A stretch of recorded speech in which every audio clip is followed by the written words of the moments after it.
We are live with another episode of Comic Talk. I already did the intro. We had some technical difficulties, so, we'll just kind of jump right in. Drew, welcome back after a 10-minute hiatus from the show.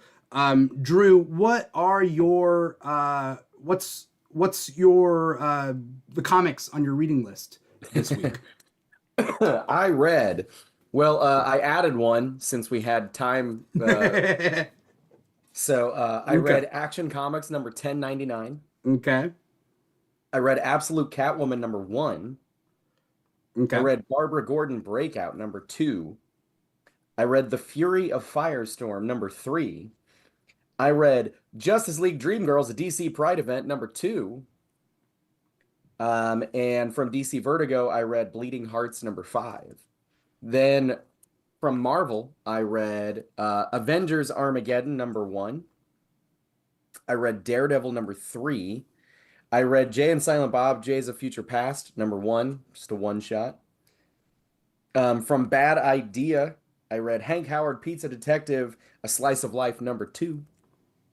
From Dynamite, I read The Muppets Noir number 4. And from IDW, I read Godzilla's Monsterpiece Theater presents Godzilla's The Odyssey. Also a one-shot. And that's it. That's the stuff I read. I mean, that's a big list. We I'm a big list overlapped. boy. We overlapped, and then also you read stuff that that I didn't read, and vice versa. So this is my list for this week, and also we're missing Manny this week. Manny had some good books on his reading list, but Manny was unable to make it into the show today. My list, I'm going to try to break it up by publishers. Let's try to do a new thing here. From DC Comics, we got Absolute Catwoman issue number 1, Barbara Gordon Breakout issue number 2, Action Comics 1099, Fury of Firestorm issue number 3, Emperor Aquaman issue number 18, Green Lantern Corps 17, and Supergirl issue 14. From Marvel Comics, I got Avengers Armageddon number 1, Daredevil number 3. I skimmed Jay and Silent Bob, Jay's of Future Past. I got thoughts. But then I also got X-Men 31, Wolverine 21, Bishop number 1, Civil War Unmasked issue number 2, and that's good from Marvel. And then from third-party publishers, different ones out there, I got not much. I think I just got Mask number 1 from Image Comics. There were other books on the list that I really wanted to get to, and I just didn't have enough time this week. But same. I really wanted to read Skate Alley. That was on my most hyped comics of the week. So shout out to Sam Humphries and Kelly Sue DeConnick. And I forget who did the art on it. But I haven't read it yet, but I will read it this weekend. Yeah, I wanted to pick that up, but my comic shop didn't have any orders for it. And I learned about it this week, so I couldn't put it in order for it. That's fair. That's fair. I really wanted to read the two that I didn't get to were The Nice House by the Sea number 10, and I'm just really far behind on that. I didn't keep up with it the same way that I did The Nice House on the Lake. But that first series was so good that I'm kind of bummed that I'm not talking, because I know that if I had read it, that would be my pick of the week probably. And I also wanted to read Batman Gargoyle of Gotham number 4, because I really liked the first couple issues of that, but they took like a year in between. It was like 6 months in between 2 and 3, and then a year between 3 and 4. So I don't remember the story. So it's funny for a comic company that seems to be doing really well right now, which is DC Comics.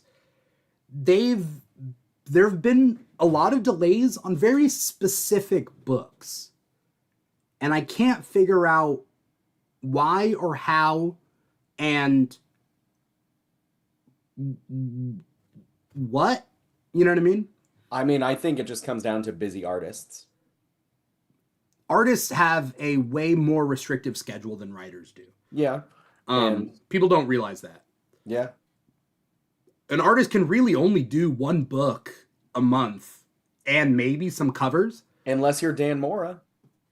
Dan Mora, we've talked about this before. Dan Mora is a beast. Shout out to Dan Mora. It's kind of like Jack Kirby. Dan Mora is on the Jack Kirby schedule. Yeah. Which is multiple series all at once. Yeah. But I heard it's because Dan Mora skips the middle kind of setup part of the art process. So he doesn't, this is what I heard. He doesn't sketch it out before making it cohesive. Like he's gotten to a point where he's just like first drafting it. Yeah. And like that's very possible, yeah. I mean, I think Jack Kirby did that same thing. He was just like, this is what I got. Yeah. So, you know, well, because the most famously it is Batman Hush 2, which, as far as comic book history is concerned, I find it very hilarious because they had to start the next run of Batman before this run was over, but they're still finishing it. But then they're also saying there's a part 2 to it, which I think it's because it's been delayed so long. They're like, we're going to put even more of a delay on it. But the original numbering is there. So technically we have 2 concurrent Batman runs that are running. Two different mainline Batman series. Which are both Batman. But I don't know how they're going to do legacy numbering on that. You can't really calculate legacy numbering when the previous... You still can. Based off but the previous run hasn't even technically ended. Yeah, well, they just won't do legacy numbering until it does. Until it's finished, and they're just, yeah. And then it also, so you brought up Raphael Grampa's Batman Gargoyle of Gotham. The issue number 3 came out so long ago, and then issue number 4 came out, and so you kind of got to go back and like reread it. Yeah. Same with Lex Luthor. What was it called? Lex Luthor Man of Steel? Was that what it was called? It was the Mark Waid, Brian Hitch one that they finally came out with the last issue. Days of Lex Luthor. Last Days of Lex Luthor. After like 2 years. Yeah. To the point I forgot about it because it was like in the early days of Comic Talk that they came out. And then when they announced issue 3, I was like, oh, that's been like a couple months like delayed. And I was like, oh no, it's been a couple years. Yeah. Okay. So I just think it's funny. To me, I feel like they release the final issue just so they can like wrap things up and then do a hardcover. Yeah, for sure. And it's like, that's where I think most of the views at that point, most of the readers are, I don't think when it comes out 2 years later, they pick up that final issue and I don't know. I don't know how sales would do on that final issue if it's been delayed for that long. That has to take a hit, right? I'm sure. Well, I mean, yeah, any subsequent issue takes a hit. So then you put that on there, it's like, geez. But it also could be, you know, it's one of those things where like you probably put in the order for it a long time ago. And so now your comic shop is pulling it for you. So you would have more insight to this. I mean, we're getting to inside baseball right now, but like, what is the percentage of comic book sales that are doing from actual like pre-ordering and that sort of stuff to versus like people raw dogging the shelf? Honestly, it's a great question, and I'm not in my comic shop enough to know the answer to that. Because I'm gonna be honest, I don't pre-order.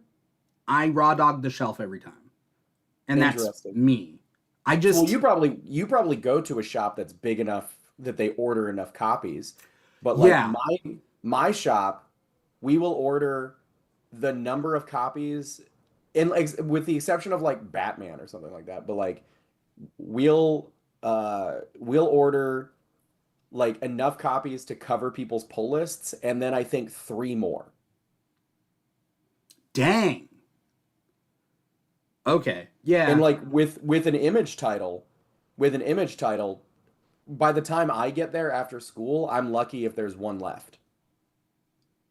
I mean, but an Image is one of the bigger profile third party comics, But that's also the shop that I work at is predominantly like older guys who are just buying superhero stuff. which is fair. I mean, I love it. I do. But yeah, I guess I'm coming at it from a place of privilege in a way.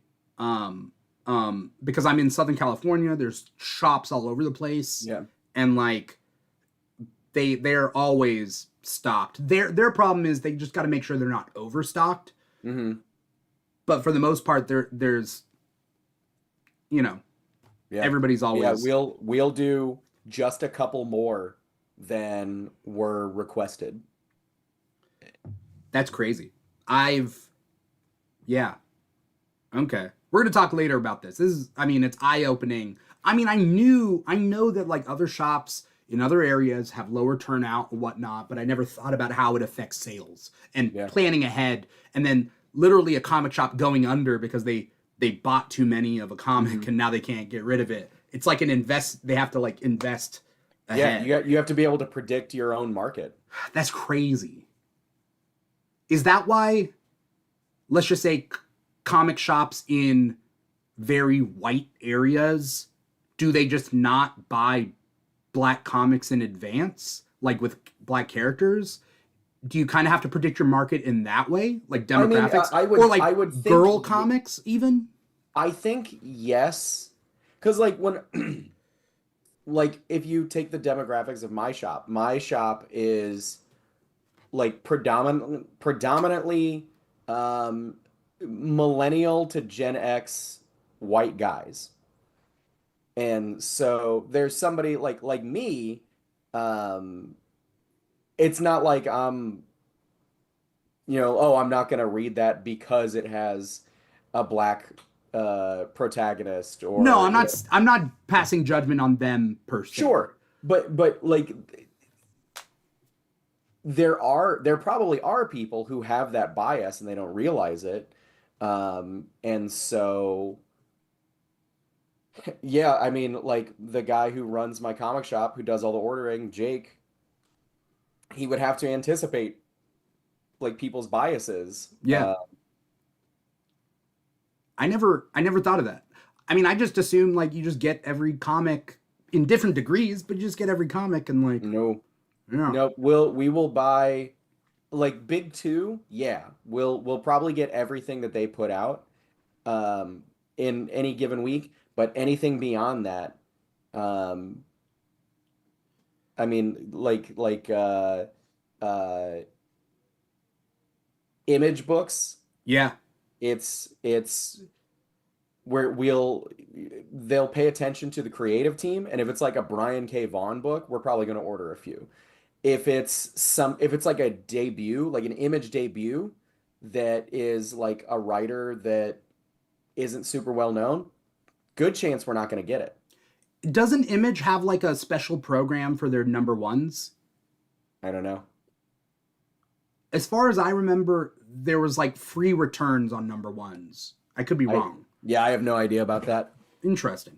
Yeah, I never thought about that. Again, I think it is like sort of a, and I'm using this in an ironic sense, but like a coastal elite sort of privilege, I think, because there's a lot of people that go to the comic shops around us, and even then, a lot of people go to it, but still not enough for like these comic books aren't like the shops aren't like run by millionaires here. Like Yeah. it's still run by people who are struggling to get by, and that is even with the major turnout that we have. So crazy. Um, I forget what spawned this. Spawn. Does Spawn sell? Of course it does. Does it? I Yes. always okay. Do people just buy Spawn because they know the name Spawn? Yes. Okay, it's like brand name recognition. I always wonder. I'm like, okay, Spawn is huge in my shop. Because again, it's like Gen X dudes. yeah, yeah. Gen X and millennials. So like that's just the title that was cool when they were young, and so they've kept up with it. So like, is Lobo selling really well? Probably. Okay, interesting. That's very. I mean, yeah. Okay, I haven't really thought of that. We'll talk later about that. That's a whole different talk. All right, Yeah. so You got um, to go through your list. I already did. I went through my list. Did you finish? I thought, okay. All right. Yeah, I finished with, and then I said, "And Mask #1 from That's Image right. Yeah. Comics." Okay. That's what sparked us to get into this. And then Like, we started talking about, oh, Skate Alley, and then you said there wasn't yep, a issue. Gargoyle of Yeah, Gotham. And then, yeah, yeah. wow. Yeah. Okay. All Raphael right. Grampa. Riveting conversation for any. Actually, I do think that was a good, good conversation. I mean, I don't think that anything that we talk about is bullshit, but like, sure, some people may not want to know about the comic shop industry. A lot of people, they're interested in the creative side or the content of the stories and whatnot, which we will talk about. So here's the question, Drew. Up to you. You can tell me I can go first, or you can, if you want to go first. What is your pick of the week this week? I am gonna go first Okay. because I do want to talk about this. My pick of the week is Bleeding Hearts. Okay, very nice. Um, I'm a couple issues behind, but spoil away if you need to. this It's well kind of what this this show is. this series has just been so much cooler than I even really thought that it was going to be. When it was first announced, I was kind of like, I've said this before, I kind of was like, ah, geez, another zombie book. And um, I don't know. I just felt like we've kind of done everything we can do with zombies. But I don't think that this book is particularly groundbreaking in any way. I just think it's really well made. And that goes a long way. Um, so yeah, How do you explain the difference between those two things? groundbreaking and well made. Groundbreaking is like, oh, I've never seen this done this way before, or something like that. Whereas something like Okay. this is like, it's not reinventing the wheel. Uh, it's not doing anything that I've never seen before, but Yeah, it's doing it really well. so I'm going to push back on that. I do like Bleeding Hearts a lot. I just didn't read last month's issue and this month's issue. But this is written by Dennis Camp, art by, is it Stepan Morian. Stepan Morian. Um and I would say there is a level of writing innovation because to me it's reinventing the wheel in the sense that like the ideas that zombies have culture I think is the biggest innovation because zombies that have hearts or feelings or emotions I'm thinking back to like Warm Bodies, the movie Mhm. Warm Bodies. So like that part isn't necessarily new, but the idea that like zombies are a culture in and of themselves, I have never seen before. I mean, I don't think I've ever seen it particularly with zombies, but like it feels like, to me it feels very similar to like a television Vampires. show. Yeah, like True Blood, right? Mm, Which was all about the culture of vampires, and then later other uh fantasy creatures and characters. yeah. Um I do think that it also there's the idea of like culture and stuff like that with these paranormal, that like what we do in the shadows does stuff like that. And the movie has zombies in it, and it's like they're talking about their zombie culture and stuff like that, which isn't to say that like this is biting that at all, which I don't think that it is. I just think that it's like I that's an idea that I have seen before. Yeah.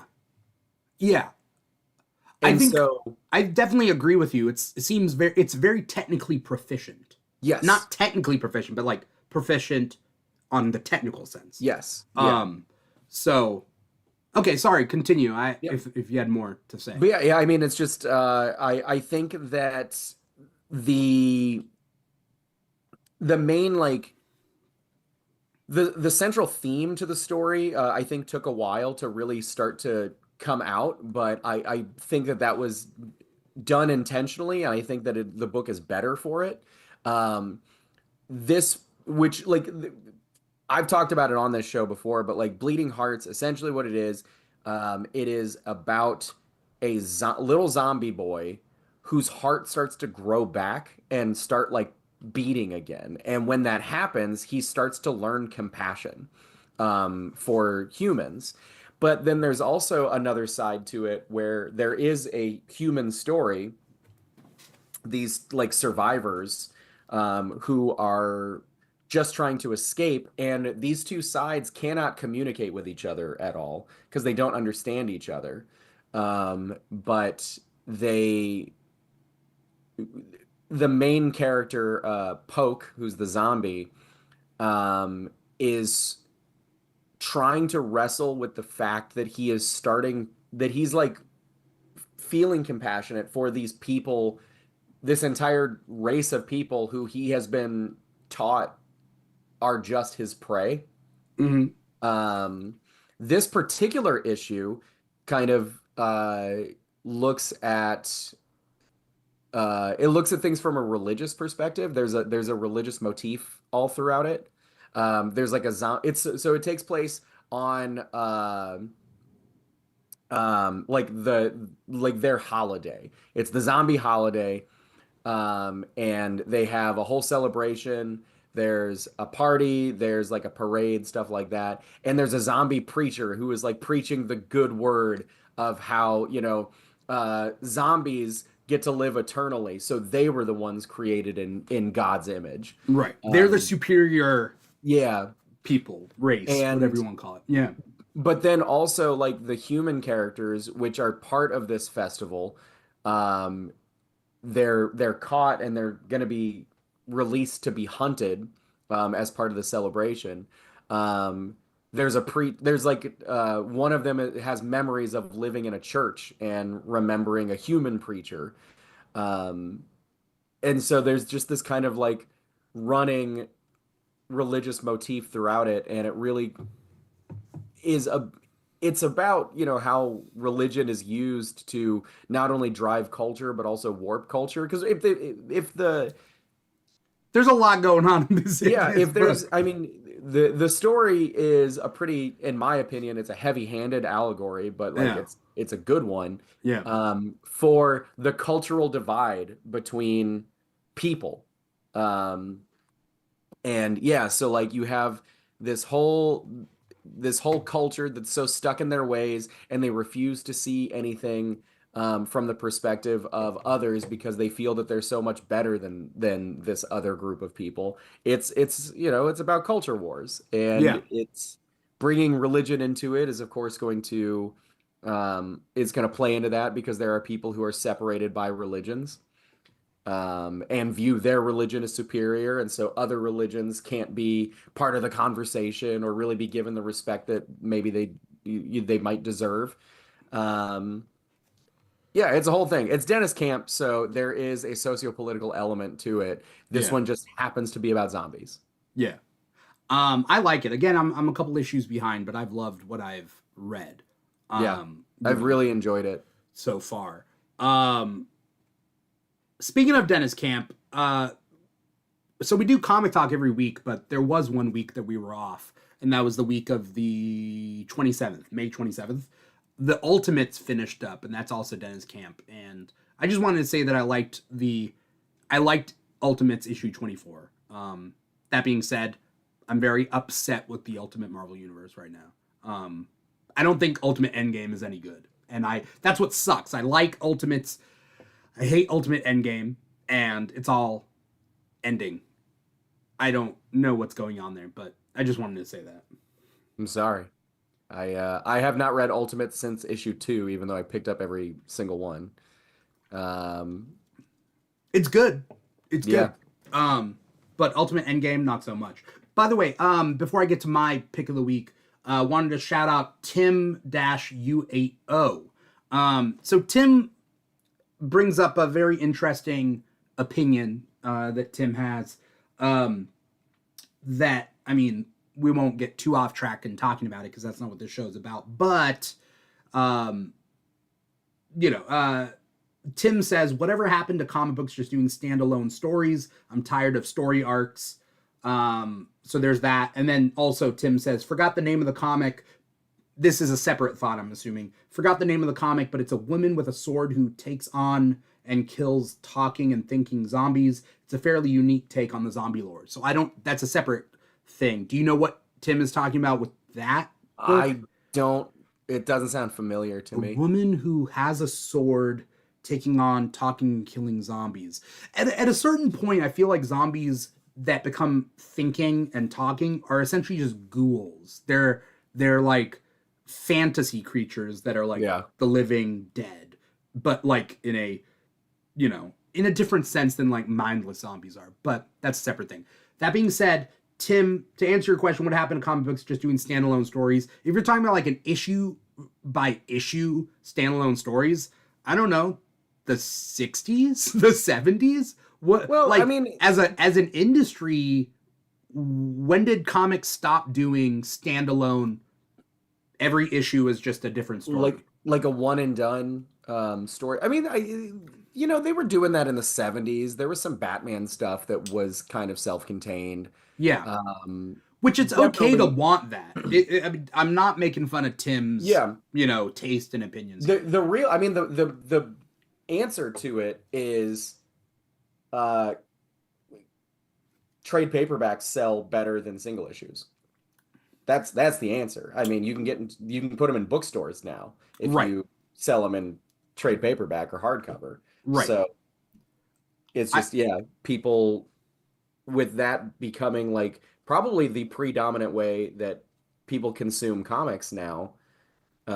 is trades. It's collected Yeah, editions, that sort of thing. Yeah.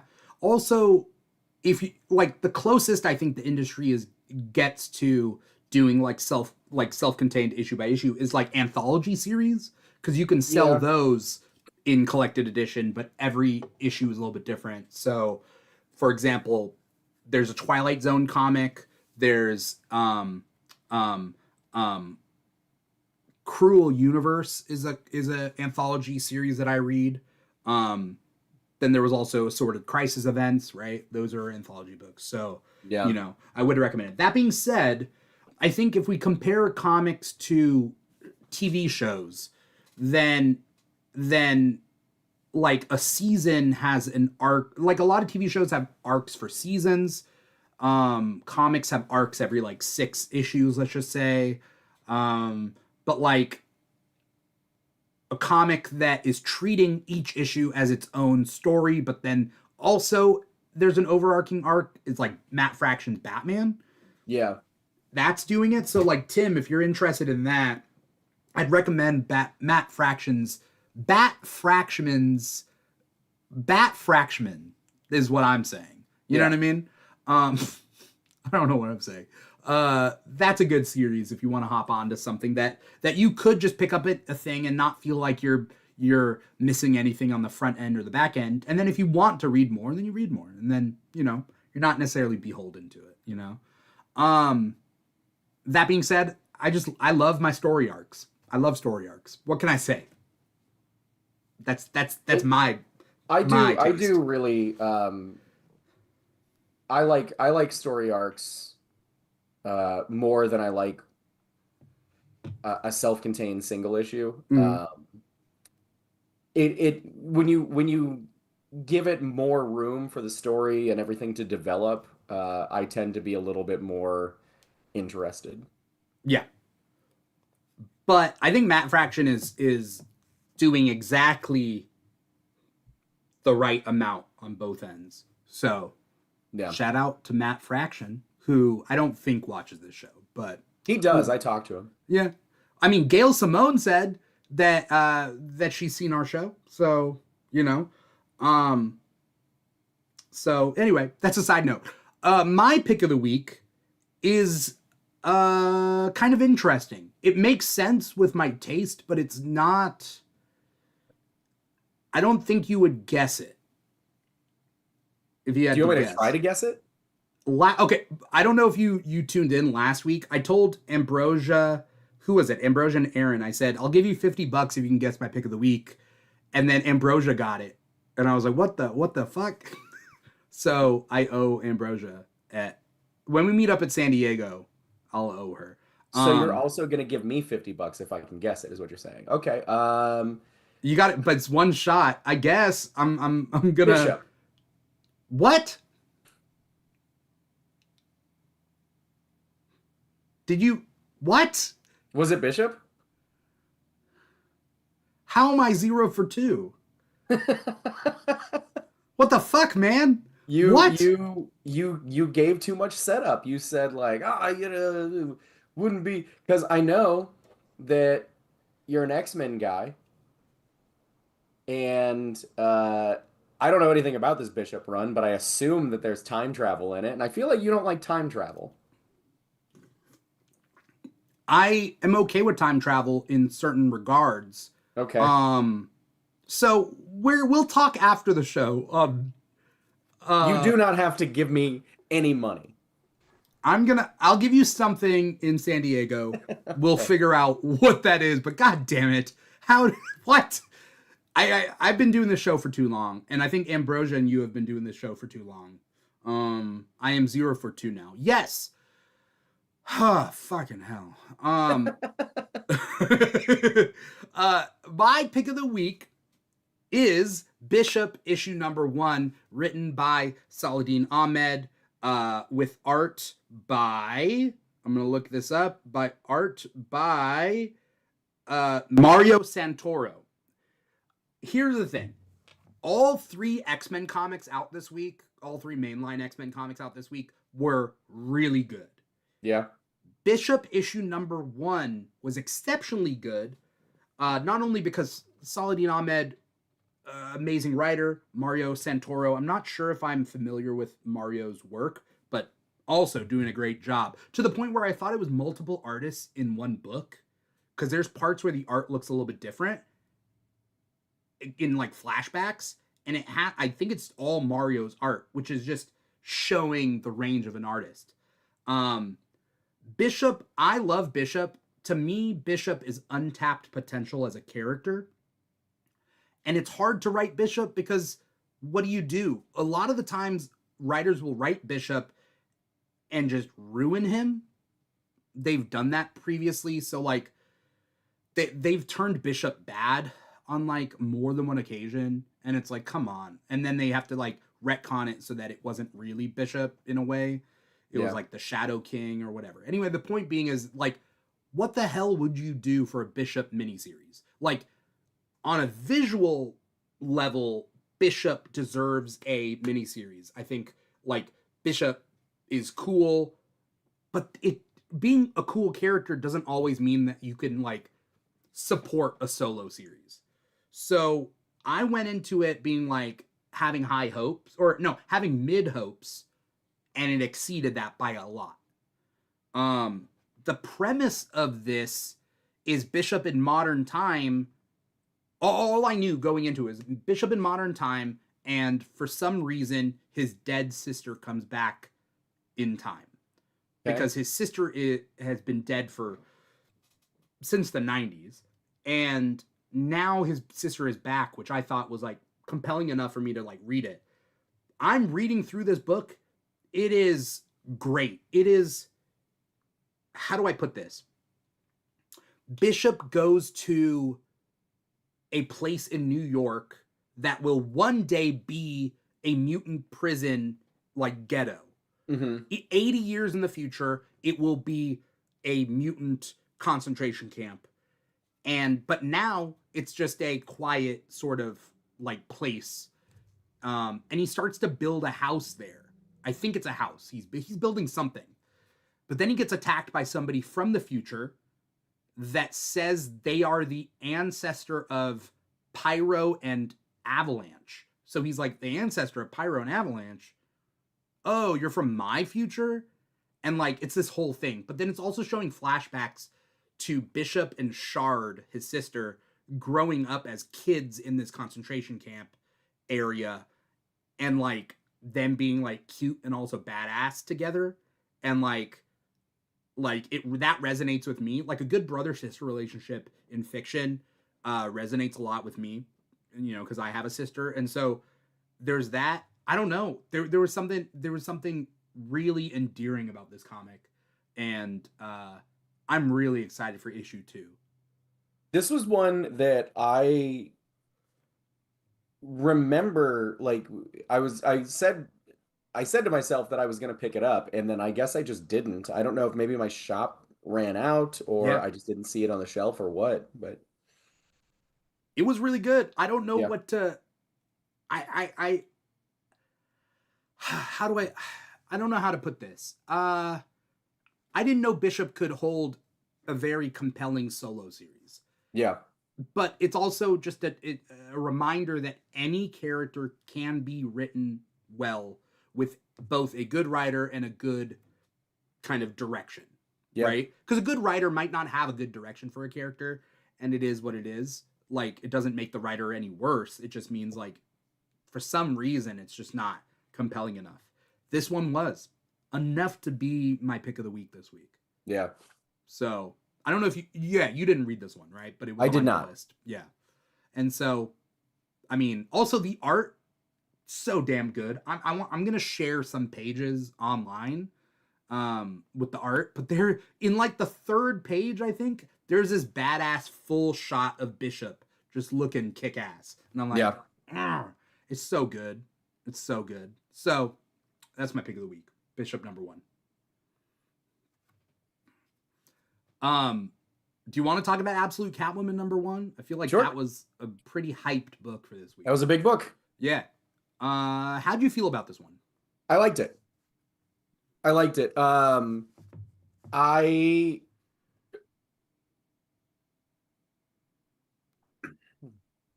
I thought that I think this depiction of Catwoman is interesting, Mm-hmm. because she has a lot of she has access to a lot of technology, right? Yeah. Which is not something that I typically associate with Catwoman. Right. So I liked that. I liked the structure of the issue, how it was kind of like going back and forth.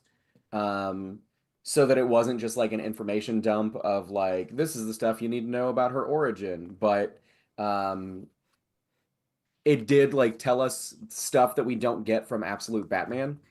Yeah. About like foster parents and um, the introduction of Holly Robinson. Right. I like this issue. I just feel like it was almost too similar to Selena Kyle Prime Earth Selena Kyle. Were you getting that feeling? Um, Other than the end, that chase scene with the bike, which I thought was cool, is that it just turns into this mech like like a cat, yeah. cat thing. The bike runs on all fours and then Hmm. goes back to being a bike. That's cool. Also, it's weird that Absolute Batman has also been leaning into mech stuff. Absolute Batman, just in general, is very manga inspired. Do you think the And first act was manga? Like the yeah, oh first yeah, yeah, for arc? sure. Huh. Interesting. Yeah, Okay. I really thought that it was. And it was more so in the presentation, like the art. Um, but yeah, I really think that I think it's very manga. Yeah. And I think that this is the same, although I do think that this is less so. Yeah. I just I want to see more of this. I liked it. I'm just I did too. Yeah, I really liked it a lot. And I think that similarity to regular like Prime Earth Prime, I don't remember what they call it anymore. Uh Selena is I think it's intentional so that as the story develops, the differences are going to stand out way more. yeah. We also get absolute Cassandra Cain. Yeah, in that last Yeah. page, which is Interesting. cool. I'm very interested to see um, that like one. I think it's a one shot that they're doing, or maybe a mini series with her. Yeah. It's supposed to essentially, because there's going to be a delay in between, I think, Absolute Catwoman issues 3 and 4, or 4 and 5. And that's when Absolute Cassandra Cain one shot comes out to kind of like fill that gap. Yeah. Yeah. I also noticed that this was colored by Giovanna Nero, who colored my Secret Six story. So shout out to her. Wait, what happened? This was colored by the same person who did the Secret Six story I did. Oh yeah, Giovanna Nero. Okay. Yep. All right. Shout out to Giovanna. Yeah, I mean, I like this series. I am definitely interested in what comes next. Yeah, I'm in on it. There has not been anything in the Absolute line that I have disliked. Yeah. What I find interesting, very specifically about Absolute Batman, is that I feel like anything goes in Absolute Batman. Like, we got Robins with mech suits, and when I was reading the first 6 issues of Absolute Batman, I thought I could tell where the series was going, and now I can't, because they're essentially like, hey, look, like, there are tropes, but we're just doing our own thing. Yeah. So you try to foresee things. They definitely are not afraid to do things that like to separate themselves from the regular continuity, which I like, and like in the current Absolute Batman, he's a major character in the Batman mythos has died. And it's like I didn't expect that. I didn't expect that either. I expected that character to just be around for a while. And I like that they're doing that because it keeps the readers on our toes. It keeps us from getting complacent and getting bored. Yeah, I mean, I think it's cool.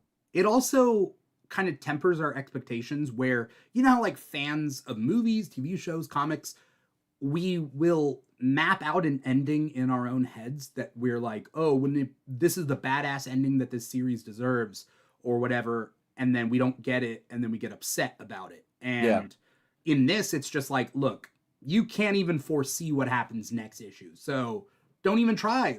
Just be along for this roller coaster. But it is a blindfolded roller coaster. Like, when you're on a real roller coaster, you can see where the track is going for the most part. Yeah. But like, this is like, nah, this is a roller coaster and you're blindfolded. And you just have to like, you just got to be okay with like wherever that track is taking you. Yeah. Yeah. It's good. I like it. Yeah. Shout out to Tim U80 out there. I know that you're in the chat and writing up some good stuff. I agree with you on some of this stuff. I think it's very interesting. Tim says, got the X-Men issue where Bishop first appeared. So back in the 90s. Cool. Yeah. Avengers Armageddon, issue number 1 by Marvel. Did you read that one? I did. I liked this one a lot better than, not that I thought, but I just didn't know what the hell is. I also didn't know what I genuinely didn't know that this was going to be connected to like the Zdarsky Captain America series at all. But I had I didn't read anything about it. It's an Avengers miniseries, but also it has legacy numbering on it. So they're treating it like a mainline Avengers series. Yeah, is Avengers... Oh, because Avengers ended. Yeah. That's right. So this is... Okay, yeah. I didn't even notice that. That's interesting. Yeah, I enjoyed this issue. It's, it continues some of the stuff that was set up in the Captain America series. Focuses on the power vacuum from Doom being gone in Latveria. Latveria is now what is it called? Democracy City. Yeah. Democracy... No, Latveria is New America. New America. Okay, yeah. And Doomstat. Yeah, Doomstat is Democracy City. Democracy City. It's... I don't know where this is leading us to, because it's supposed to be huge, but at the same time, I could read this and it could be wrapped up at the end of next issue. Yeah. I'm cool with it not being huge. It's supposed to be though. It's literally called Avengers Armageddon. Yeah. Yeah, I mean something big's gonna happen with it, You think a twist? probably. I don't know. These big crossover events in comics have been doing that. They set up the premise in issue 1 and then they twist it. And they're like everything you thought about this event is on its head now. Yeah. Um I mean the last time they like I'm trying to remember like AXE Judgment Day, Hmm. like that whole premise was different. So like I don't know what's going to happen with Avengers Armageddon. I think the Iraq War Captain America. I wasn't reading Wolverine Weapons of Armageddon, so I don't know how he got this like Superman power Yeah, I essentially. also don't know where that came from. But I think he's gonna go villain, right? Oh, yeah, for sure. I feel like that's the twist of this. I feel like how it can't be that hard for the Avengers to take down Red Hulk. Come on. Like it can't be that hard. Yeah, I don't know. I don't know where it's going. I could hypothesize about it, but I don't know. That's not the way I do things. I like to be given a story and then pick it apart. I'm here for the ride. Yeah, Yeah. What else do you want to talk about? I mean, we got a lot. we And do. even Yeah. though we're going a little bit later today, we're still, we're gonna run out of time. So at a certain Um, point, it's still gonna be the same way of like, all right, we got 1 second reviews. did you read Fury of Firestorm? I did, yeah. I've really liked this series a lot. I like this issue because it's revealing some more things that I needed to reveal. It is, and it's like there's a big retcon in this Yeah, with Firestorm's history, yeah. which I think works. I think it's cool. It I'm not opposed to retcons. I'm fine with retcons. Part of this retcon is built in with Doomsday Clock, Hmm. with the metahuman project or whatever it was Yeah, called. The government was essentially like had a bunch of programs essentially going on at once that they were trying to like fund like this metahumans arm race. uh but in this they retcon Martin Stein to be more like the chief from Doom Patrol, and that retcon because that was a retcon too. yeah, But like the idea that Chief was responsible for the Doom Patrol's like situation. yeah, Um, in this, they do retcon that Martin Stein was responsible for the explosion that merged him and Ronnie. yeah, and that he like handpicked Ronnie for that. Yes. Um, And not because he's smart, but because he's susceptible and easily groomed. It yes. gave me a weird, I'm going to be honest, it gave me a weird taste in my mouth for Martin Stein. I'm okay with it from a writing perspective, but I don't know, from a respect for Martin Stein perspective, I'm Yeah. like, oh no, they kind of fucked him over. I mean, it sounds like he did it to himself. Which part? The part where he chose to be that guy. Yeah, I know. But also, I get what you're saying. uh, yeah, Yeah, I liked it. I thought it was cool. I think that ultimately this story is going to be about uh, Ronnie becoming his own man. And I think that you have to have that for it to be like for it to make sense. yeah, At least I think it enhances that theme. yeah, Um, I also like that they're bringing in Jason in this issue, and hopefully he's around for more yeah, because I'll tell you what, I've had a for the last while I've had a Jason Rush Firestorm miniseries in my head that I want to tell. yeah. And when I was reading this, there was a part of me going like, "Damn it, they're doing what I want to do. Like they're telling that they're starting that story. Yeah. Um, and so I both enjoyed seeing that and also was just like, hold on now. Don't take this away from me. Yeah. I mean, I feel the same way. I have a pitch for a Tim Drake ongoing that reinvents the wheel. But it is what it is. Yeah. Um, yeah, I'm interested to see where this takes us. I personally think that this series is going to take us to uh, Ronnie Raymond showing that you could have one person taming the Matrix. Because they I keep agree, saying yeah. you need two. I think it's just going to be like Ronnie's going to just be the one, Yeah. you know? But okay. What else is just you dying to talk about? Barbara Gordon. Okay. Barbara Gordon Breakout number 2. Yep. I liked it, but also I don't feel like much happened. I I I I I'm gonna be honest. I read this the other what was it last night, Mm-hmm. and so I need to kind of refresh myself. But I thought that it was really good. I do agree that it didn't super like it didn't progress the plot very far, but I didn't really need it to. Yeah. Um, I think that this issue is really mostly just about like establishing the stakes for Barbara. Mm-hmm. And so I think we needed to get that. Um, because yeah, she's in this prison. She's there willingly, like, and there's a reason why she's there. She's kind of trying to dismantle things from the inside. Yeah. Um, but also, she's in a prison with a lot of people who recognize her as Commissioner Gordon's daughter, Yeah. and she's also there, like working with Batman, and that's going to cause problems for her. But also, she clearly has issues with PTSD Yeah. from the Joker, Mm-hmm.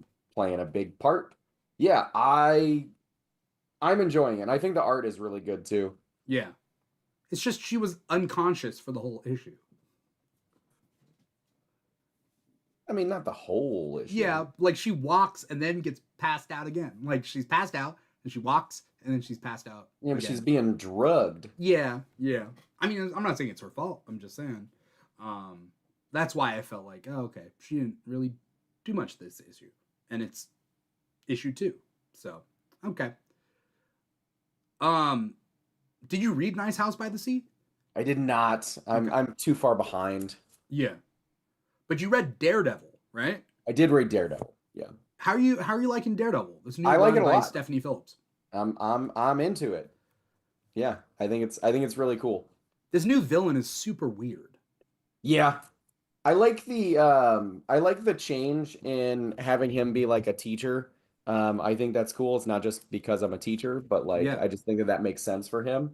And it's also just it's academia is not a place that we've seen Matt before. yeah, Um, I liked the stuff with Spider-Man at the beginning. yeah, Um, it's good. I think that like what with Daredevil, what you really need besides just like an interesting story, but like what you need to really solidify it is and honestly this is true of any superhero character who's already established, but you need to be able to like have the voice down, and differentiate the different voices, yeah, which I think Stephanie Phillips does very well. yeah. Um, yeah, I like this one. It's Daredevil and Spider Man, and like a bunch of other supporting characters. But then, you get this like new villain that's super creepy, and I mean, you get that mask removal at the end of this issue, and Yeah. that's also creepy too. So Yep. I liked it. It's yeah, good. I think it's a good book. yeah. Um, because this is tangentially related, but I just think it's interesting. So, Um, we got Civil War Unmasked issue number 2 that's out that came out this week, and it's just telling like untold stories from that era of the Marvel event Civil War. Sure. So this issue was all about Peter Parker talk. I really like this series because it's adding more depth to a crossover event that seemed gimmicky maybe to some, or that there wasn't enough explanation for certain people's motivations. So this issue was all about Peter getting ready to reveal his identity to everybody, and the Yeah. thought process that goes with that. Him talking to Tony, who seems like a big dick. Like Tony is so flippant with, like, he's just like, people are gonna be talking about you forever. And it's like, Right. Tony, you privileged idiot. But he's also talking to Aunt May, he's talking to Mary Jane, and this is back when he was married to Mary Jane, right? And he's, there's that sort of thing. And there's a lot of walks in the park. It's very dialogue heavy, but it works really well because Aunt May Aunt May says something. She go like, Peter is like, well, okay, I'm gonna be like stopping on the street all the time and like whatever, and like nobody's gonna leave me alone. How do you guys feel about that? And then Aunt May is like, look, I'll speak for Mary Jane. People never leave her alone because Yeah. she's a hot ass bitch. Like, she didn't say that, but like Aunt May was just like, Mary Jane probably gets stopped a lot on the street, so like Yeah. people are hounding her, and they're gonna keep hounding her, and like that isn't anything new to Mary Jane. And like Aunt May is like, I'm old, this is what you want to do, like I'm for it. So it was kind of nice. And then we know it goes to shit later. But, Yeah. but Civil War Unmasked isn't necessarily a must-have, but like if you like the crossover event like I do, sure, it adds a little bit more depth. Yeah. Also Peter is a science teacher at this moment in the history. So that's what I also thought from Matt being a teacher in current day Daredevil. Peter used to be a science teacher. I miss those days. I miss those days so damn much. Peter being a science teacher, because it's everything that Peter would do with his life is like teach kids Yeah. science. I miss that era. But anyway, that's Civil War Unmasked issue number 2 for you. What else do we got? We gotta hammer these all out. You want to hit your third party stuff because you read a good amount. Yeah, sure. I'll start with the Godzilla Odyssey. Yeah. Because I found first off, I have a few thoughts. First thing is that I have never read the Odyssey. Never really wanted to, I guess. And so like I know the basic idea of the story, but there's like some stuff that I don't really know. And believe it or not, this kind of filled in the gaps for me a little bit. Um, the basic premise here is everything is the same. Odysseus is still trying to get back to Ithaca after the Trojan War, but and like the gods, particularly Poseidon, is messing with him. Okay. But there's everything is Godzilla related. So like instead of a Trojan horse, it was a Trojan Godzilla that was that all the army was hiding in. And Godzilla is the hammer of Zeus. So like uh Godzilla shows up when Zeus is helping out Odysseus along the way. And like the sea monster is Ghidra and Wait, Ghidorah? yeah. The multi-headed. Okay, Yeah. yeah. King Ghidorah. Yeah, yeah. And then uh just it's just stuff like that. And what's funny is that I read this issue early this morning, and then I went to the movies and they showed a trailer for the Odyssey, Yeah. and I was just like, oh shoot, like I'm seeing the plot points that I just read about in this Godzilla book, and that's funny to me. Um, like, and it Yeah. was like stuff that I can recognize, and now I feel like I'm more familiar with that story. Who's that? who's that Godzilla monster that looks like he has a beak, but then he has one eye? It starts with a Uh, B. he's a he looks like he has a beak and he has one eye. Yeah, there's like a Are what's you his sure you're not? name? Are you sure you're not thinking of Gigan? Maybe it's Gigan. Maybe does he not have one eye? He kind of does. I mean, it's like a visor almost. It is Gigan that I'm thinking Okay. of. Yes. Yeah. And yeah, Gigan's in it. Is Uh, Gigan the Cyclops? yes. Okay, thank you. That's what I was getting at. Yes. So, kind of, yeah. Like they get to the cave with the Cyclops in it, and the Cyclops is dead. And then Gigan shows up, and they're like, "Oh no, it's the Cyclops." Thank you. Okay, so this is me. I haven't read this issue, but Yeah. I like the Odyssey and I like Greek mythology, and I don't know as much about Godzilla, but I know, whatever, a handful of stuff. It's like these Monster Piece Theaters things, they're fun. Yeah. And it's just been, yeah, it was cool. That's really all that, like, it was a fun twist, and yeah, that It's was the it. Odyssey with Godzilla monsters. Yes. Yeah. Did you also on this show talk about Godzilla Romeo and Juliet? I think that I did. Somebody did. I I think I did. I can't remember. Okay. Okay.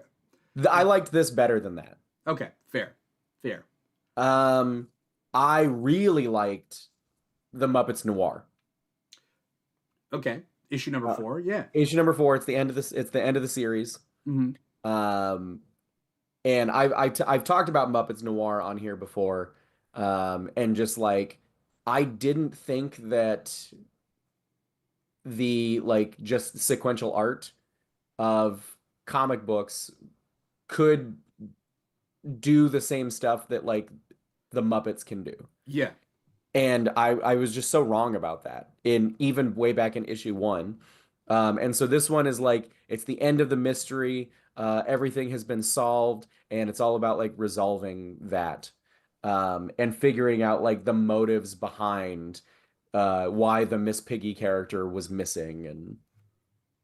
And it's really good. And like I don't know if you do this. I do this sometimes, and maybe this Uh-huh. is gonna make me look like a huge dork. When I read comics, sometimes I will like voice act them.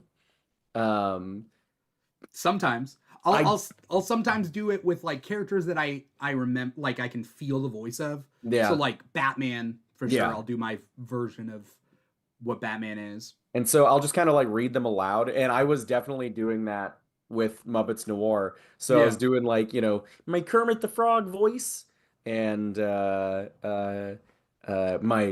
my Rolf voice, which Rolf kind of talks like this. Yeah. Uh, Okay. I thought you were gonna uh, do a Miss Piggy voice. I cannot do Miss Piggy. Ooh, that's a tough voice to I do. can't do it. Only Frank Oz can do Miss Piggy. I just all I think of when I think of Miss Piggy is hiya, like, but it's Yeah. like higher pitched, and I Well, cannot. she has a couple voices. She's got the wine, like the she wants something voice, so she'll The be like, saccharine, very sweet, right? But yeah. like fake sweet. Yeah. And like, yeah. And then she has the like the really abrasive one. When Um, she's being serious, she'll be like yeah. sweet, and then there'll be a joke about her, and she'll be like, "Hey, wait a minute." Like, And like there's there's a bit here like with uh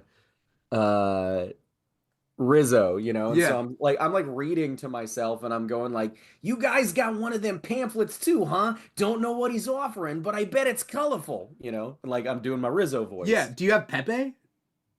I got to be honest with you, I was expecting fireworks or something, okay? Same page.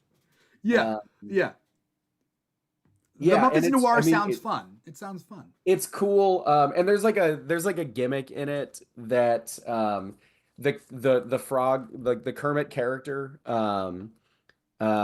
which I can't remember what his detective name is. Um, he has a condition where every time he smells pie, it makes him woozy. And Okay, so like he hallucinates, and that's when the songs come out. So like each issue has a musical number. okay. That's. Uh, I mean, are you a big Muppets fan? yes. Okay, that's cool. Yeah. Are you a big Noir fan?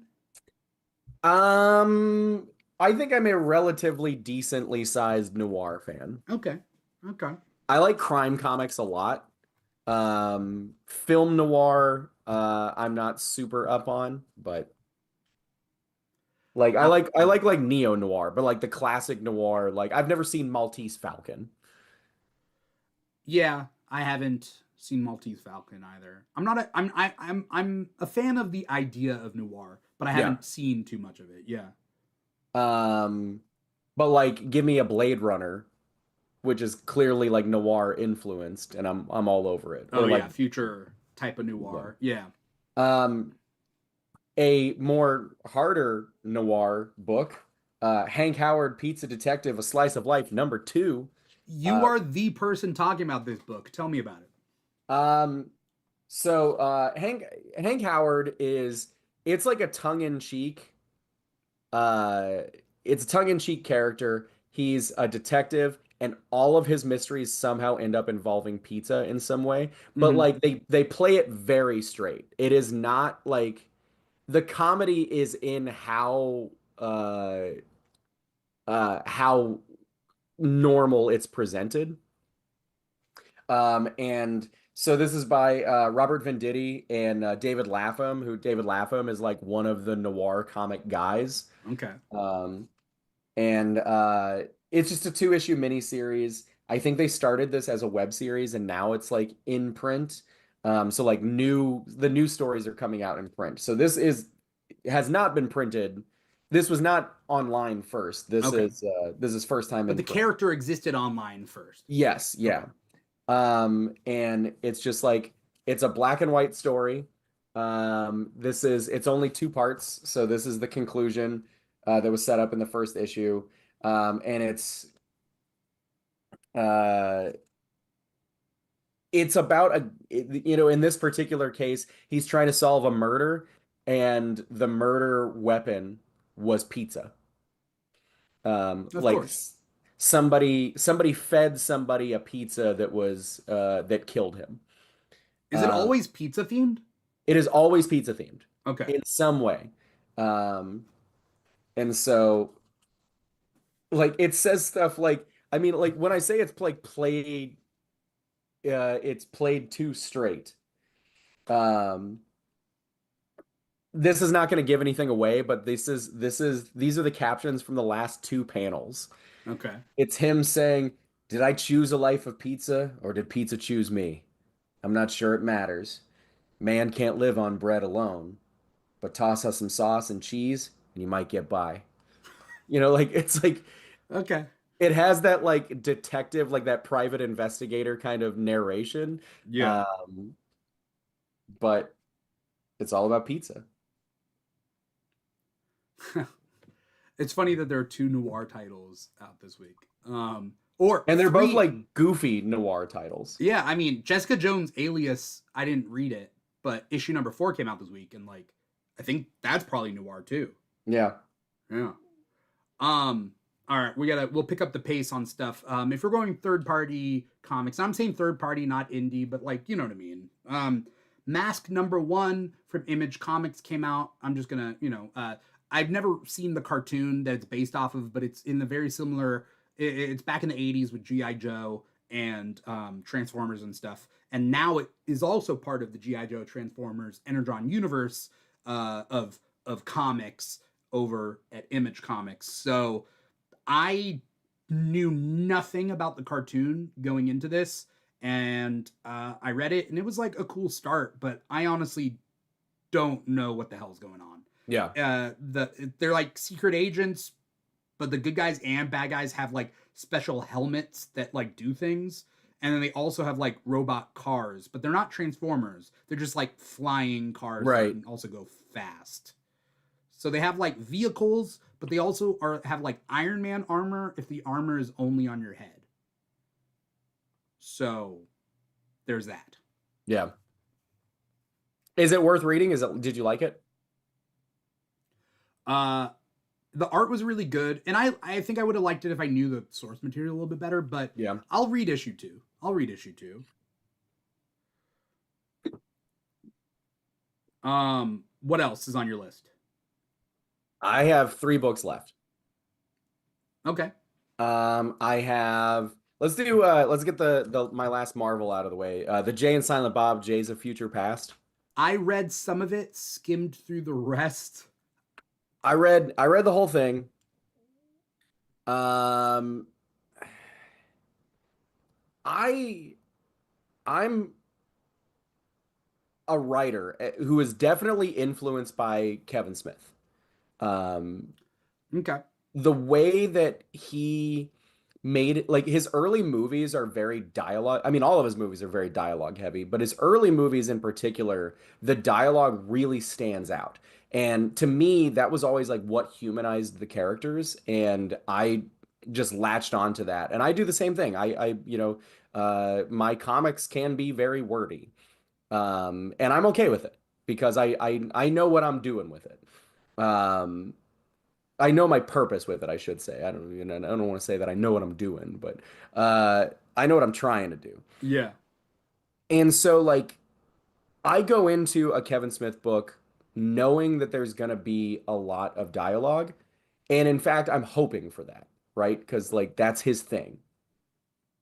And I found that the dialogue in this was just there to sort of like Big Bang Theory everything, where it's just like I'm gonna make a reference. There's a lot of references in this. And that's Again, I that's read like some of it, but you know. if you took out the references, I don't know. And like, but that's also the thing is like his characters do that anyway, but I think it's faster when you're hearing it and when you're reading it, it's just kind of like I don't know, but there's also finesse to a good reference. Yeah. And this I don't know. I'm going to be honest. How do I put this? Hot take, maybe. I, at my age in the year 2026, I don't need any more Jay and Silent Bob. And I've kind of fallen off. And I used to like the movies because I knew that Kevin Smith was a big old geek and he was writing movies and like there was always references and things like that. And this was back before we got like all the movies and whatever and before like comic book culture became like quote Yeah. unquote mainstream and like we needed those things to like step us forward with our like geek pop culture. Like it was a those movies are definitely like cornerstones of that. But like now they're just kind of annoying. And I'm sad to say that. Like I don't want to. My favorite Kevin Smith movie is Dogma, Same. you know? Because I think that it relies on not just like one-liners Yeah, and I like agree. stuff like that. And I think that like I mean, yeah, his I hold Dogma in very high regard. I hold Clerks in very high regard. I think that Jay and Silent Bob Reboot is one of the worst movies I've ever seen. You know, and it's just like his career has unfortunately it's just degraded to where now he knows that he can kind of just skate by. And I don't feel like he's actually putting any effort into the stuff that he does. I feel like he puts more effort into his social media than he does into his writing these days, Right. which is a bummer. Um, I haven't seen so the recent stuff. I didn't know that Jay had a kid. yeah, that's in Reboot. Yeah, I didn't and it's Kevin Smith's kid. Yeah. Yeah. Which like I think that is also that's kind of that's kind of what his storytelling is now. It's look at this thing I made and like or maybe not look at this thing it's remember that thing I made, right? Because Yeah. like even in this his characters are saying lines from his movies in ways that don't feel natural at all. Like there's a part in this where Silent Bob can pick up Mjolnir. And when everybody's surprised by that, uh, Jay says, "What? You never seen a hammer lifted by a fat man in an overcoat?" Yeah. Which is Which is a like reference to it's a previous riff stuff, on a right? line in Clerks. And so, Yeah, I mean, and I feel the same way with like he's doing on the page what he does with his daughter, which is, hey, remember that thing I made? Right.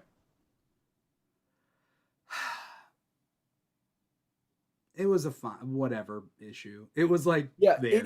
it has its audience, and in some way I am that audience, but it didn't totally work for me. Yeah. And I'm not the kind of guy, especially now that I'm like trying to work more seriously in the comic book space. Yeah. I don't I don't say bad things about the writers I don't like anymore. I'm very careful about that Yeah, for sure. because I don't ever want to come off like I'm trashing somebody. Because it's just like that's not cool.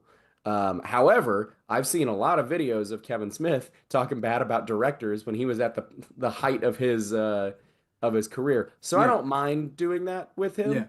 Um, that doesn't mean that I don't respect him. Yeah. It just I know he can do better. That's what it is. I know he can do better. Yeah. I need to rewatch Dogma. That's just all that I want to do. Yeah, Dogma. Yeah. Chasing Amy, I think, is a really good movie.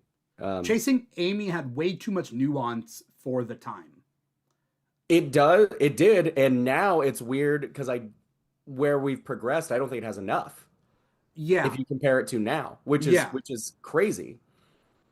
It was very confusing as a young adult watching that movie Yeah, because yeah, the culture hadn't gotten to that point when it came to like sexual orientation and the yeah. fluidity of it is really what that was, I there, yeah. There is. I'm going to derail the conversation if I talk about it too much, but I'll just Mm, say there is one thing in Chasing Amy, a conversation that's had that I think is so incredibly like eye-opening for a 14 or 15-year-old boy to hear. I don't remember exactly what, but yeah. Yeah, it's Okay. yeah, it's I think it's a pretty good movie. Yeah. Okay. Um, was that everything on your list? No. I got two more. Okay, yeah, go for it. And then I got the Dream I'll just do like one sentence reviews of what I got left. I got the Dreamgirls issue number two. Yeah. Which I think has been cool. I like Dreamer. I like Nicole Main's writing of her. Yeah. Um, I am interested to see where this story goes, just because um, it's like intentionally kind of obscured of like what exactly is going on. And so we'll learn about that later. But I like it. I think it's cool. And the other one that I had is Action Comics 1099, which admittedly I have not been reading Action Comics since the reign of the Superboys. I really haven't been reading any of the Superman books since Reign of the Superboys happened. Yeah. Um, Mostly this book because I don't think I like the idea of Clark Kent Superboy. You don't like oh, you as in you don't like that retcon or like retcon of a retcon of a retcon? I I I kind of think that if Clark Kent was dressed up and going around Smallville and like doing hero stuff and it was like well known, then that lessens the impact when he shows up in Metropolis for the first time. Yeah. And so I'm never the guy to say like, oh, that's a bad character because I think that every character has potential. Um, it's just one that I'm a harder sell on. I'm with you. And that all that is to say, I haven't been reading it, but I read this issue because we had our technical difficulties, so I figured I would just Yeah. get it out of the way to occupy my time while I was waiting. Yeah. And there was a lot of stuff that I did like about this issue. I like the in this, I don't know if you read it, but in this uh I read this one, yeah. yeah, so he doesn't have his powers. That's really the main thing. Yeah. It's back in the past. Somebody from the future has come and taken away his powers. Yeah. And There were parts of it that I found really like very honest of like this is what it would be like for a teenage boy who is suddenly having to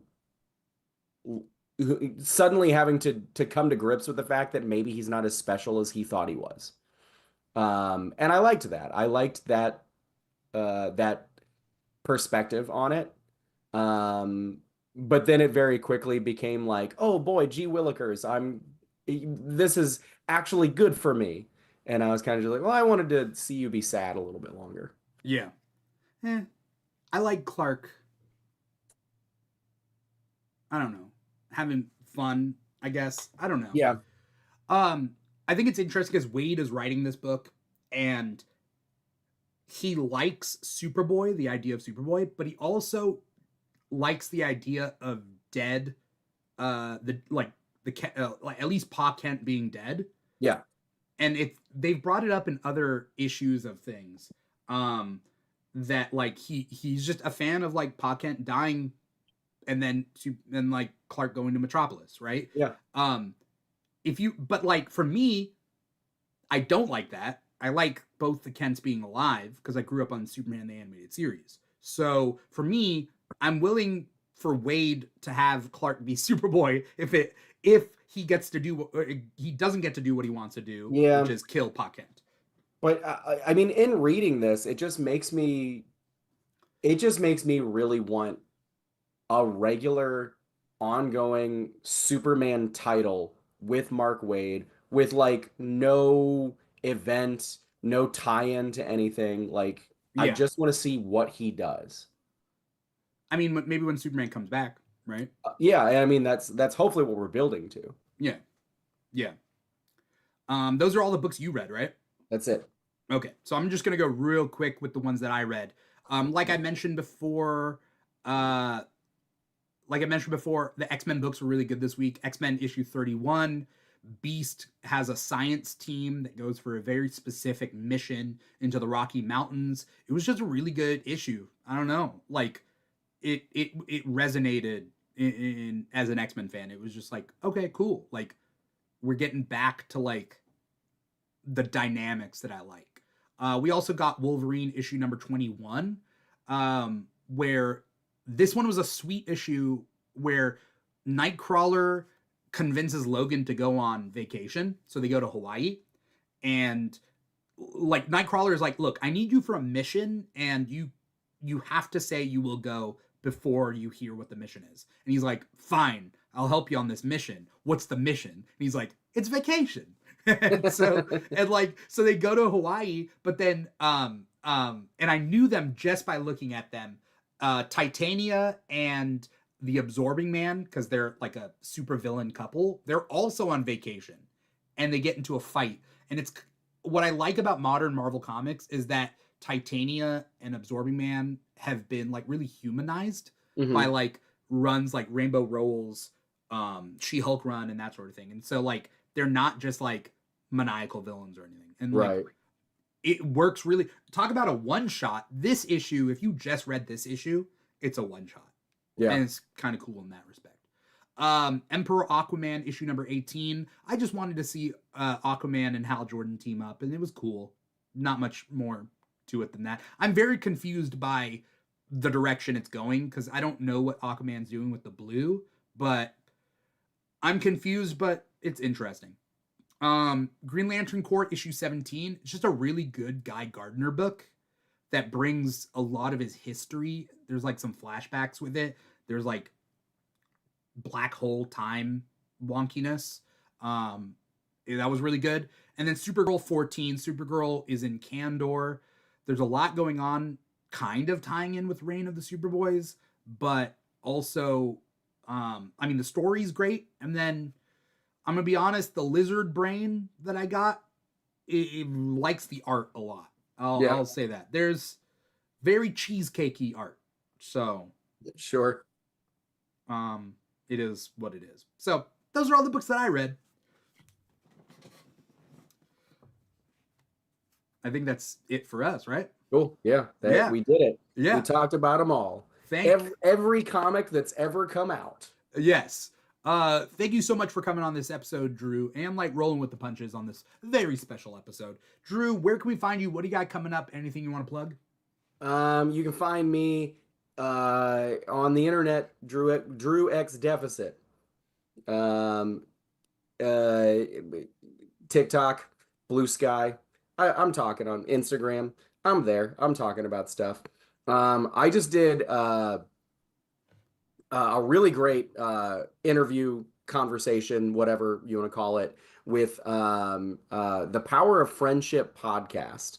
And that came out over the weekend. So it's up on YouTube, and snippets of it are around TikTok. But yeah, we had a really good conversation. It went from such topics as why do I like Tom King so much, to uh, if I could make a band out of superhero characters, who would be in it and why, and like what instrument would they play, and then stuff like he asked me what Lantern Corps each of the Beatles would belong to, and it was just a really fun conversation.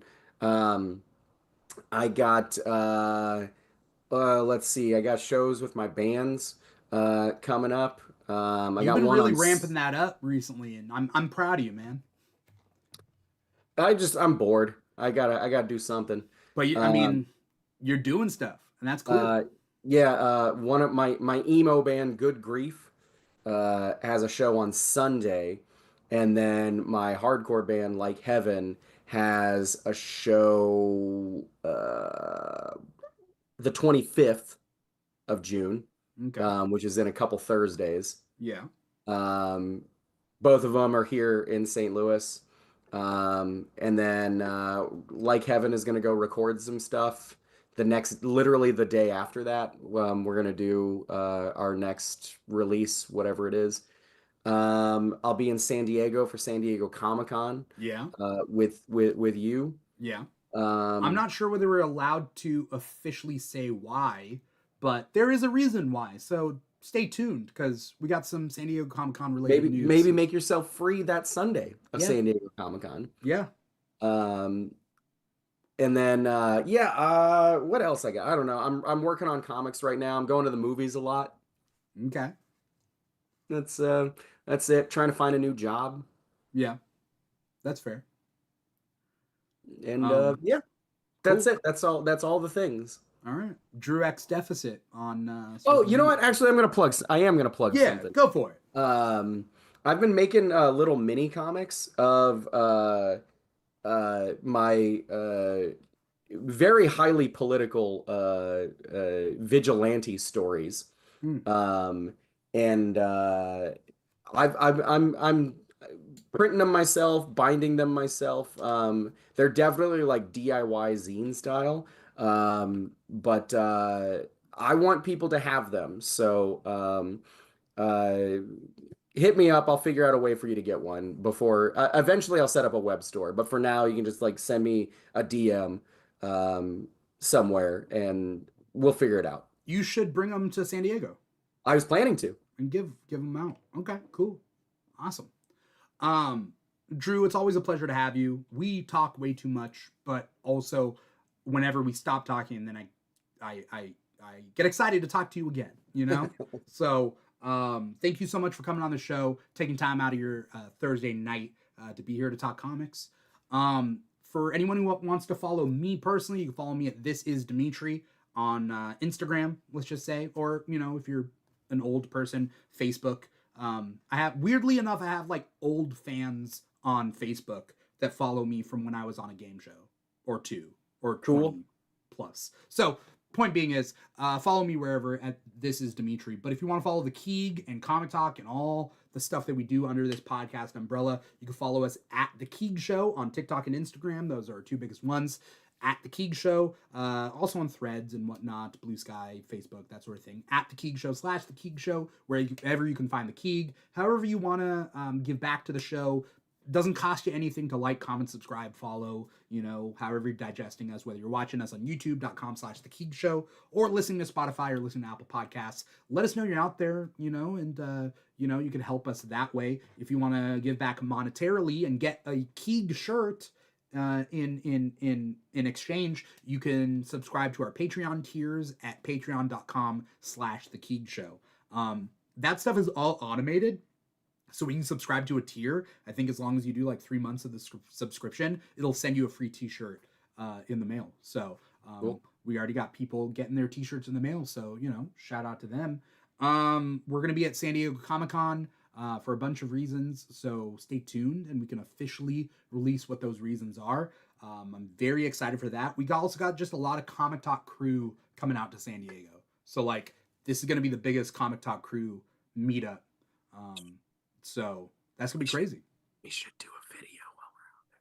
We should do multiple videos. Yes. Like we should do like everybody gets together and we have a podcast. I was thinking about doing a literally a in-person Comic Talk for that week in comics. Yeah. That'd be cool. Yeah. The opportunities are limitless. But that's pretty much it. Go to comicshoplocator.com, find a comic shop near you, support your local comic shops, also support your local public libraries. These are all places you can get comics, but also just support these institutions that like you don't take things for granted, because tomorrow the comic shop down the street might not be there. The library might be closed down or reduced hours. And like, you know, you don't always know what you got until it's gone. And so don't wait that long. That is pretty much it. Thank you everybody out there for watching. Thank you, Drew, for coming on the show. Once again, I am your host, Dimithri Perera, and this has been Comic Talk for the week of June 11th, 2026. Take care, everybody. Bye-bye. Bye.